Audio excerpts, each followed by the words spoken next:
અંતે એ નામ નક્કી કરાયું જેના પર મોટા ભાગે કોઈને વાંધો નહોતો, એટલે કે વીડી સતીશનનું નામ નક્કી થયું છે. સૌથી અગ્રેસર વીડી સતીશન એટલે રહ્યા કે યુડીએફમાં પણ તમામ સહયોગી દળોનું એમને સમર્થન હતું અને એક ધારાસભ્યોનું એક જૂથ પણ એમની સાથે હતું.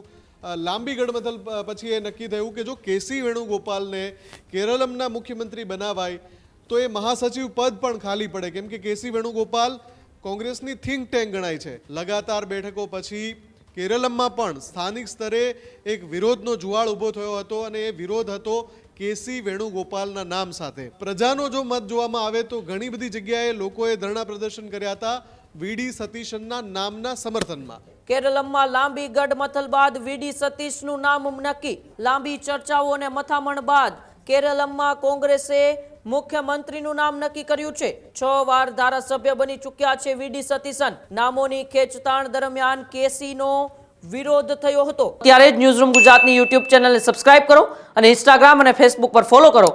અપડેટ રહો, સત્યની સાથે રહો.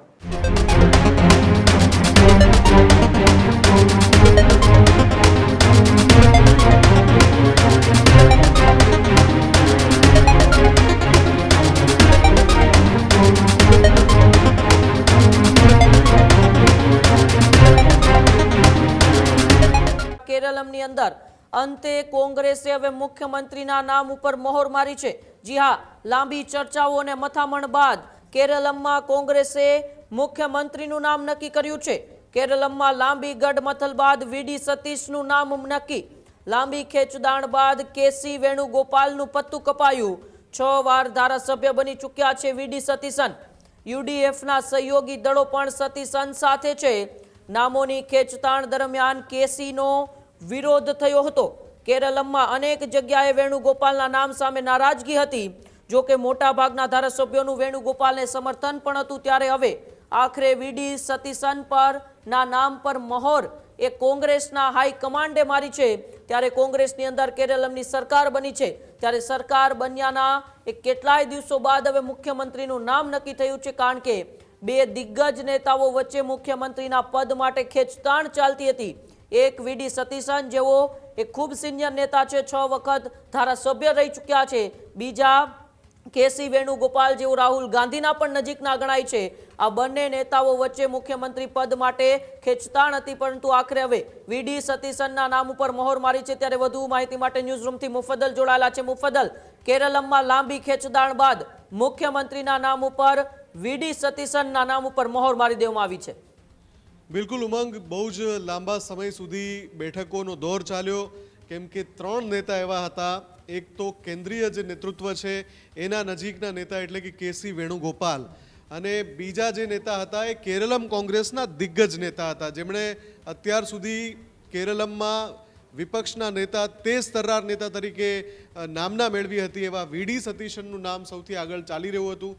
કેસી વેણુગોપાલનું નામ એટલે લાવવામાં આવતું હતું દાવેદાર તરીકે, કેમ કે કોંગ્રેસના મહાસચિવ અને રાહુલ ગાંધીના અત્યંત નજીકના, અત્યંત વિશ્વાસુ.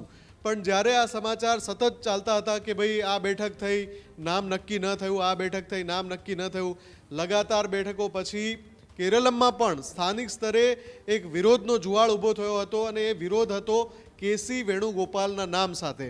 અહીંયા રસપ્રદ બાબત એ છે કે યુડીએફ ગઠબંધનમાં કોંગ્રેસ ચૂંટણી લડ્યું, સૌથી મોટી પાર્ટી બન્યું, પણ સહયોગી દળો પણ છે. જે બહુમત મળ્યું છે યુડીએફને એમાં સહયોગી દળો પણ છે, અને એમની સહમતિ કેસી વેણુગોપાલના નામ સાથે નહોતી. જ્યારે કોંગ્રેસના ચૂંટાયેલા ધારાસભ્યો છે એમનું બહુમત સમર્થન કેસી વેણુગોપાલના નામ સાથે હતું. એટલે જ આ ગૂંચવાડો હતો. પ્રજાનો જો મત જોવામાં આવે તો ઘણી બધી જગ્યાએ લોકોએ ધરણા પ્રદર્શન કર્યા હતા વીડી સતીશનના નામના સમર્થનમાં. અને ત્રીજું જે નામ છે રમેશ ચેન્નિથલા, એ ખૂબ જ દિગ્ગજ નેતા છે, વરિષ્ઠ નેતા છે, કેરળમ કોંગ્રેસના પીઢ નેતા છે, એટલે એમનું નામ પણ આગળ હતું અને એ પણ ઘણી વખત ત્યાં ચૂંટણી જીતી ચૂક્યા છે. પણ સૌથી અગ્રેસર વીડી સતીશન એટલે રહ્યા કે યુડીએફમાં પણ તમામ સહયોગી દળોનું એમને સમર્થન હતું અને એક ધારાસભ્યોનું એક જૂથ પણ એમની સાથે હતું. લાંબી ગડમથલ પછી એ નક્કી થયું કે જો કેસી વેણુગોપાલને કેરળમના મુખ્યમંત્રી બનાવાય તો એ મહાસચિવ પદ પણ ખાલી પડે, કેમ કે કેસી વેણુગોપાલ કોંગ્રેસની થિંક ટેન્ક ગણાય છે. એટલે કેન્દ્રીય સ્તરે પણ એક મોટું ગાબડું પડે જો વેણુગોપાલ કેરલમ આવી જાય તો. એટલે એ વાતને પણ કોંગ્રેસ હાઈકમાન્ડે ધ્યાનમાં રાખી અને અંતે એ નામ નક્કી કરાયું જેના પર મોટા ભાગે કોઈને વાંધો નહોતો, એટલે કે વીડી સતીશનનું નામ નક્કી થયું છે. બહુ જલ્દી શપથ ગ્રહણ સમારોહને લઈને પણ સમાચાર આવશે અને કેરળમાં જે સરકારની શપથવિધિ ચૂંટણીના પરિણામો બાદ 10 દિવસથી અટકી હતી, હવે એ શપથ ગ્રહણ સમારોહ યોજાશે બહુ જલ્દી અને વીડી સતીશનની તાજપોશી થશે. જી બિલકુલ, આભાર મુફદ્દલ અમારી સાથે જોડા બદલ અને માહિતી બદલ. હજુ સુધી તમે અમારી ચેનલને સબસ્ક્રાઇબ નથી કરી તો અત્યારે જ ન્યૂઝરૂમ ગુજરાતને સબસ્ક્રાઇબ કરો, ફેસબુક અને ઇન્સ્ટાગ્રામ પર ફોલો કરો.